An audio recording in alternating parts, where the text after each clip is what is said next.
오늘 선고할 사건은 2026도 6,500호 특수공무집행 방해 등 사건입니다. 피고인은 윤석열, 상고인은 피고인과 특별검사입니다. 이유 이호지를 말씀드리겠습니다.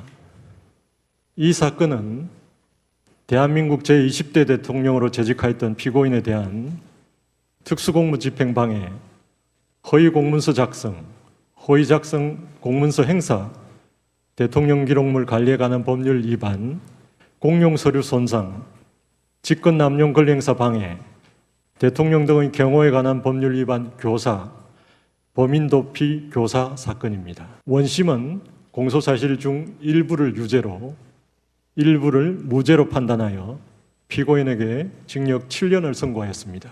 피고인은 원심 판결 중 유죄 부분에 대하여, 특별검사는 무죄 부분에 대하여 각각 상고하였습니다. 이 사건의 주요 쟁점은 첫째, 피고인의 비상계엄 선포 후 국회 출입 통제 등으로 인한 직권 남용 권리행사 방해죄와 내란 우두머리죄 사건에 관한 공수처의 수사 절차가 위법한지, 둘째, 피고인을 체포하기 위한 수색영장 집행 절차에 형사소송법 제110조를 위반한 위법이 있는지 여부입니다. 수사 절차의 적법성과 관련하여서는 불소추 특권 대상 범죄인 직권 남용 권리 행사 방해죄에 대하여 특권을 정한 헌법 제84조는 대통령이 내란 또는 외환의 제2의 범죄, 즉 불소추 특권 대상 범죄를 범한 경우에는 재직 중 형사상 소추를 금지하고 있습니다. 다만 헌법 제84조의 문은 불소추 특권의 취지 및 본질 등을 고려하면 불소추 특권 대상 범죄에 대한 재직 중 형사상 소추가 금지되더라도 수사까지 전면적으로 금지된다고 볼 수는 없고, 대통령의 직무 수행이나 국가 원수로서의 권위 확보에 지장을 초래하지 않는 범위 내의 수사는 가능하다고 보는 것이 타당합니다. 가령 대통령이 피의자인 사건을 접수하거나 관련 증거를 수집, 보존하는 등의 기본적인 수사상 조치는 재직 중에도 허용된다고 볼 수 있습니다. 한편 공수처는 고위직 공무원의 일정한 직무 범죄인 고위공직자 범죄와 관련 범죄에 대한 수사권을 가집니다. 공수처법 제2조 4호 라목은 관련 범죄 중 하나로 고위공직자 범죄 수사 과정에서 인지한 그 고위공직자 범죄와 직접 관련성이 있는 죄로서 해당 고위공직자가 범한 죄를 규정하고 있습니다. 여기서 수사 과정에서 인지한이란 고위공직자 범죄의 수사 개시 단계부터 종결에 이르기까지의 전 과정에서 구체적인 관련 범죄의 혐의를 알게 된 경우를 의미하는 것으로서 범죄 인지서를 작성하는 등 형식적인 사건 수리 절차를 거쳐야만 하는 것은 아닙니다.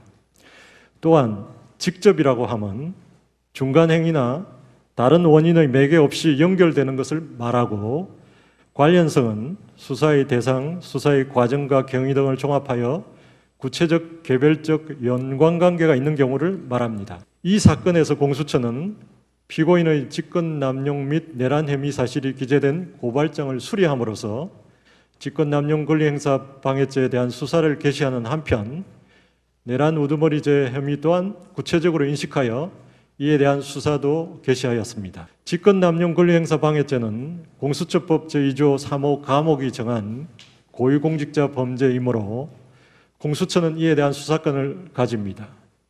이 범죄가 불소추 특권 대상 범죄라고 하더라도 피고인을 피의자로 한 고발장을 수리하는 것이 대통령의 직무 수행이나 국가 원수로서의 권위 확보에 지장을 초래한다고 보기 어려우므로 공수처가 이에 대하여 수사를 개시한 것은 적법합니다. 한편 고위공직자 범죄를 공수처의 본래의 수사 대상으로 설정한 공수처법의 취지를 우회하여 관련 범죄 수사를 위해 형식상으로만 고위공직자 범죄에 대한 수사를 개시하였다는 등의 특별한 사정이 없는 한 이 사건과 같이 고위공직자 범죄에 대한 수사를 개시하면서 구체적인 관련 범죄의 혐의를 알게 된 경우도 공수처법 제2조 4호 라목의 수사 과정에서 인지한 때에 해당할 수 있습니다. 이 사건의 경우 공수처는 직권 남용 권리 행사 방해죄에 대해서 실질적으로 수사를 진행하였고 이에 대한 기소까지 이루어졌습니다. 이처럼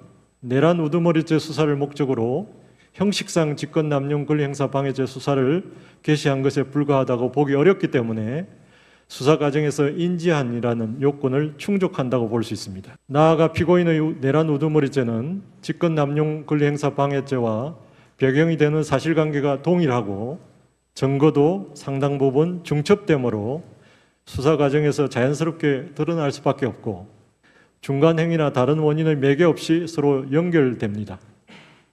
따라서 공수처법 제2조 4호 라목의 직접 관련성 또한 인정됩니다. 결국 피고인의 내란 우두머리죄는 직권남용 권리행사 방해죄의 수사 과정에서 인지한 직접 관련성이 있는 범죄로서 공수처법 제2조 4호 라목의 관련 범죄에 해당하므로 공수처는 이에 대한 수사권을 가집니다. 그렇다면 공수처가 고위공직자 범죄인 직권남용 권리행사 방해죄에 대해서 수사를 개시하면서 이와 관련 범죄인 내란 우두머리죄를 인지하여 수사를 진행한 것에 수사 절차상 위법이 있다고 보기 어렵습니다.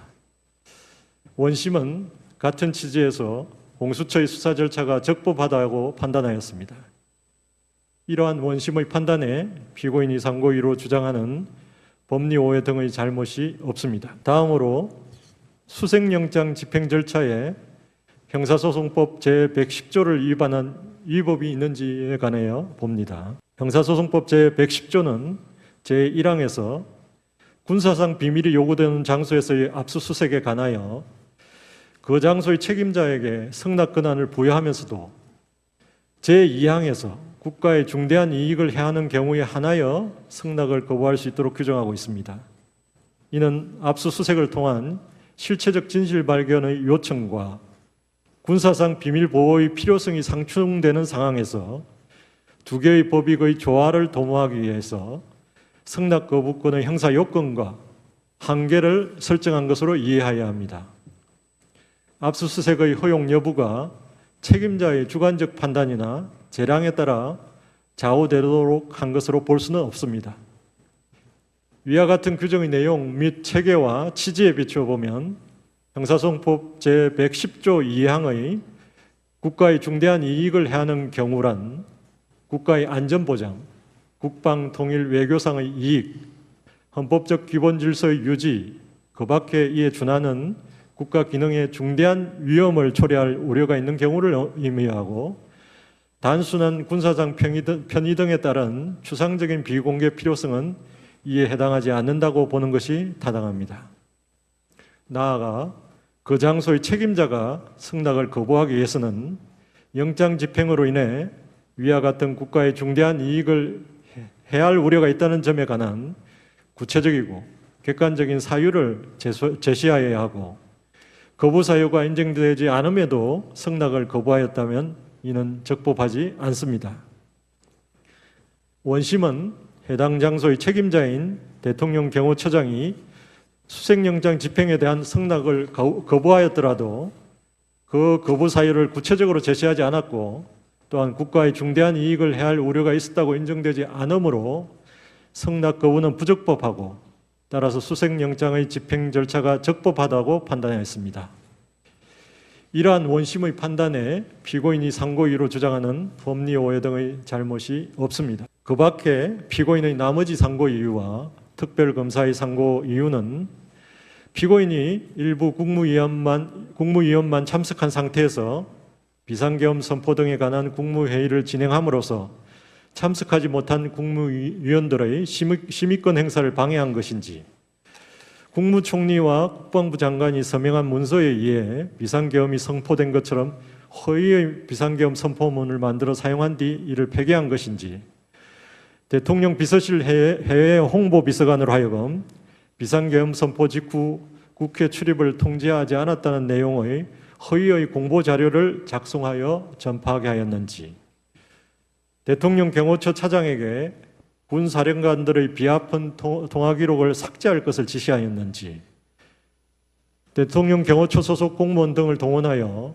공수처의 적법한 체포영장 및 수색영장 집행을 방해하였는지 등에 관한 것입니다. 이는 대체로 원심의 사실 인정을 탓하는 것으로서 원심의 판단에 논리와 경험의 법칙을 위반하여 자유심정주의의 한계를 벗어나거나 범죄의 성립에 관한 법리를 오해하는 등의 잘못이 없습니다. 이것으로 유효주의 설명을 마치겠습니다. 관여 대법관의 일치된 의견으로 다음과 같이 판결합니다. 주문, 상고를 모두 기각한다. 오늘 선고할 사건은 2026도 6,500호 특수공무집행방해 등 사건입니다. 피고인은 윤석열, 상고인은 피고인과 특별검사입니다. 이유 이유지를 말씀드리겠습니다. 이 사건은 대한민국 제20대 대통령으로 재직하였던 피고인에 대한 특수공무집행방해, 허위공문서 작성, 허위작성 공문서 행사, 대통령 기록물 관리에 관한 법률 위반, 공용서류 손상, 직권남용 권리행사 방해, 대통령 등의 경호에 관한 법률 위반 교사, 범인도피 교사 사건입니다. 원심은 공소사실 중 일부를 유죄로, 일부를 무죄로 판단하여 피고인에게 징역 7년을 선고하였습니다. 피고인은 원심 판결 중 유죄 부분에 대하여, 특별검사는 무죄 부분에 대하여 각각 상고하였습니다. 이 사건의 주요 쟁점은 첫째, 피고인의 비상계엄 선포 후 국회 출입 통제 등으로 인한 직권남용 권리행사 방해죄와 내란 우두머리죄 사건에 관한 공수처의 수사 절차가 위법한지, 둘째, 피고인을 체포하기 위한 수색영장 집행 절차에 형사소송법 제110조를 위반한 위법이 있는지 여부입니다. 수사 절차의 적법성과 관련하여서는 불소추 특권 대상 범죄인 직권남용 권리행사 방해죄에 대하여 특권을 정한 헌법 제84조는 대통령이 내란 또는 외환의 제2의 범죄, 즉 불소추 특권 대상 범죄를 범한 경우에는 재직 중 형사상 소추를 금지하고 있습니다. 다만 헌법 제84조의 문은 불소추 특권의 취지 및 본질 등을 고려하면 불소추 특권 대상 범죄에 대한 재직 중 형사상 소추가 금지되더라도 수사까지 전면적으로 금지된다고 볼 수는 없고, 대통령의 직무 수행이나 국가 원수로서의 권위 확보에 지장을 초래하지 않는 범위 내의 수사는 가능하다고 보는 것이 타당합니다.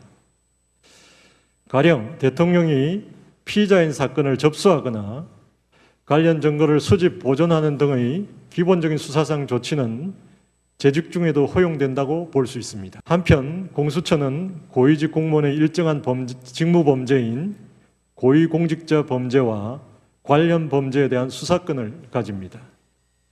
공수처법 제2조 4호 라목은 관련 범죄 중 하나로 고위공직자 범죄 수사 과정에서 인지한 그 고위공직자 범죄와 직접 관련성이 있는 죄로서 해당 고위공직자가 범한 죄를 규정하고 있습니다. 여기서 수사 과정에서 인지한이란 고위공직자 범죄의 수사 개시 단계부터 종결에 이르기까지의 전 과정에서 구체적인 관련 범죄의 혐의를 알게 된 경우를 의미하는 것으로서 범죄 인지서를 작성하는 등 형식적인 사건 수리 절차를 거쳐야만 하는 것은 아닙니다.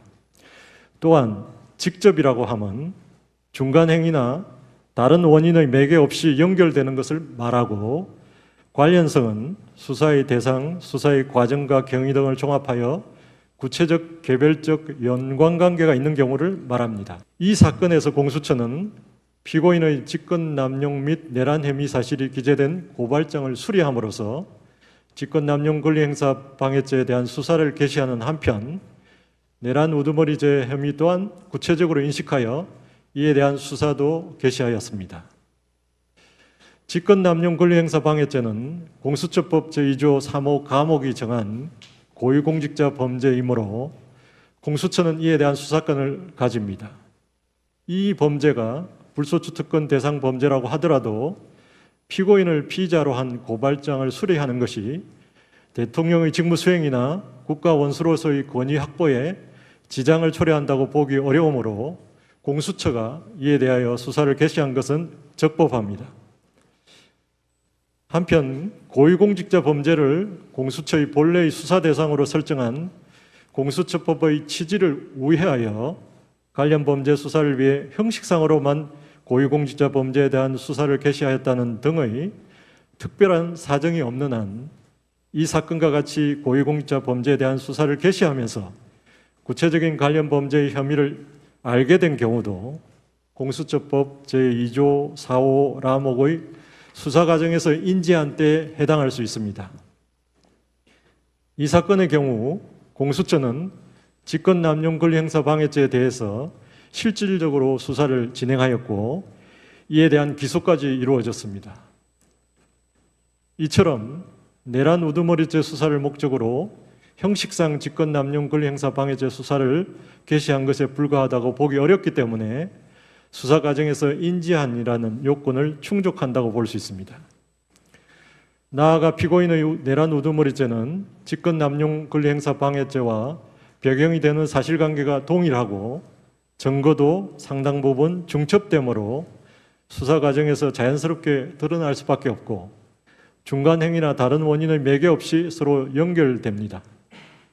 따라서 공수처법 제2조 4호 라목의 직접 관련성 또한 인정됩니다.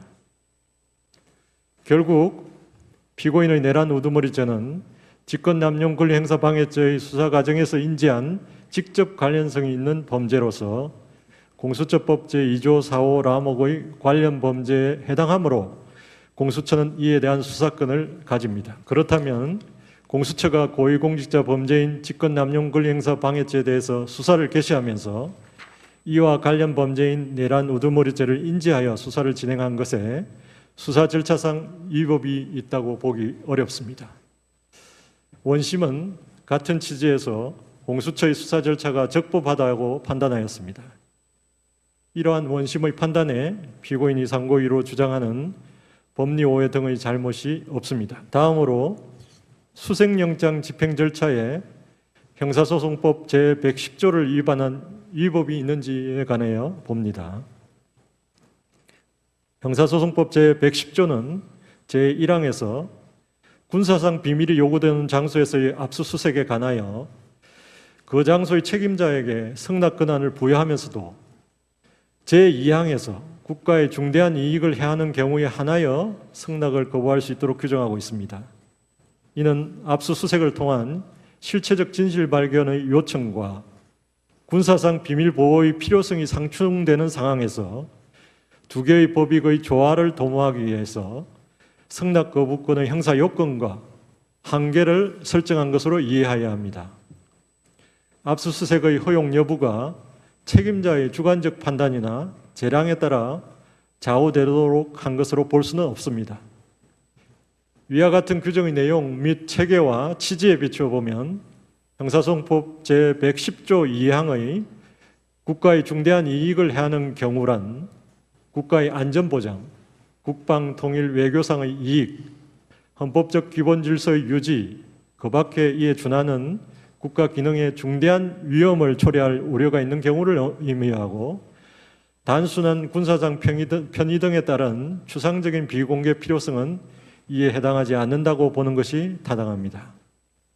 나아가 그 장소의 책임자가 승낙을 거부하기 위해서는 영장 집행으로 인해 위와 같은 국가의 중대한 이익을 해할 우려가 있다는 점에 관한 구체적이고 객관적인 사유를 제시하여야 하고 거부 사유가 인정되지 않음에도 승낙을 거부하였다면 이는 적법하지 않습니다.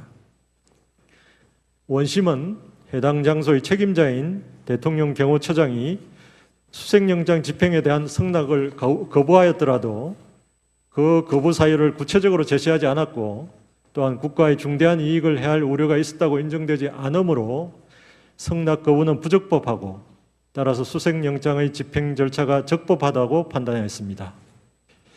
이러한 원심의 판단에 피고인이 상고 이유로 주장하는 법리 오해 등의 잘못이 없습니다. 그 밖에 피고인의 나머지 상고 이유와 특별검사의 상고 이유는 피고인이 일부 국무위원만 참석한 상태에서 비상계엄 선포 등에 관한 국무회의를 진행함으로써 참석하지 못한 국무위원들의 심의권 행사를 방해한 것인지 국무총리와 국방부 장관이 서명한 문서에 의해 비상계엄이 선포된 것처럼 허위의 비상계엄 선포문을 만들어 사용한 뒤 이를 폐기한 것인지, 대통령 비서실 해외 홍보비서관으로 하여금 비상계엄 선포 직후 국회 출입을 통지하지 않았다는 내용의 허위의 공보자료를 작성하여 전파하게 하였는지, 대통령 경호처 차장에게 군 사령관들의 비하폰 통화 기록을 삭제할 것을 지시하였는지, 대통령 경호처 소속 공무원 등을 동원하여